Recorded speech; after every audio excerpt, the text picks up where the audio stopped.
On our way to Casobe, Calatagan, nadaanan namin itong The View Restaurant Cafe.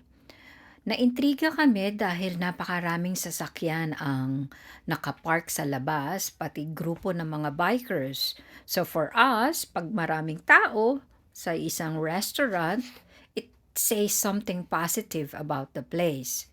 So we said, on our way home, bago bumalik sa Quezon City, binalak namin dito mag-lunch.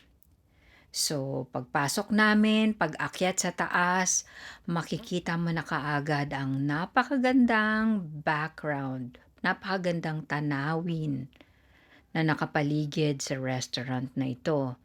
Swerte lang dahil dumating kami dito 2:00 ng tanghali. So, kakaunti, wala na masyadong tao. Meron 3 floor ito, so karamihan ay nasa baba, nag-dine dahil this time nang dumating kami, mahangin at napakalamig talaga. But this is what we came at Tagaytay for, yung malamig na hangin dahil sa amin sa Quezon City ay mainit. Siyempre, pag Tagaytay, bulalo. At umorder din kami ng kare-kare, crispy kare-kare. At ang mga bata ay desserts. Ako naman, I was craving for puto bongbong. Oh my gosh, ang sarap ng puto bongbong nila. Merong leche flan sa taas, may muscovado on the side, at nyog sa side naman. Eto ring ang kanilang bibingka ay napakasarap. Perfect na perfect para sa asawa ko na hindi mahilig sa matamis. Malilamnam, napakasarap ng napakaraming cheese sa ibabaw, pati ang kanilang cappuccino ay napakasarap din.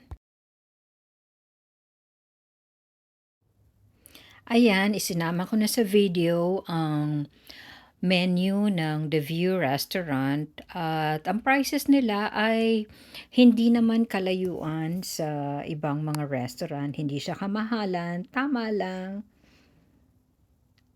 Ayan, enjoying lunch with a beautiful view behind you. What else can you ask for?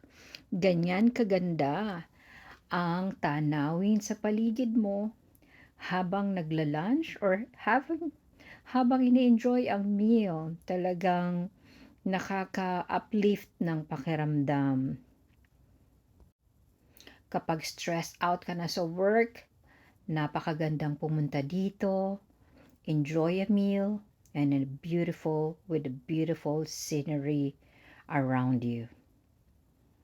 Definitely, isa ito sa mga restaurant na babalik-balikan namin dahil sa ganda ng location, ng view, hindi masyadong mahal, hindi magulo, magandang serbisyo, at masarap na pagkain.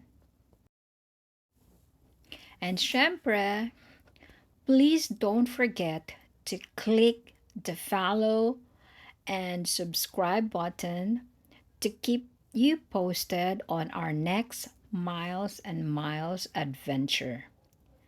Samahin niyo kami till our next adventure. Have a blessed day, everybody. Thank you for joining us and watching. Thank you. Bye bye.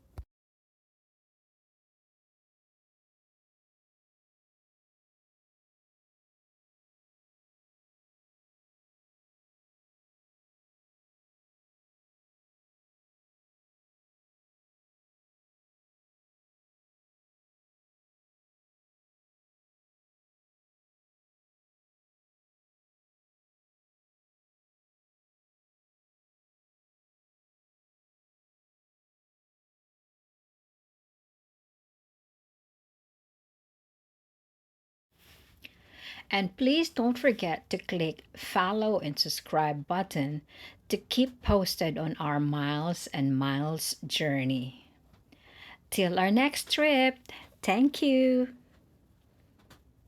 And have a good day, everybody.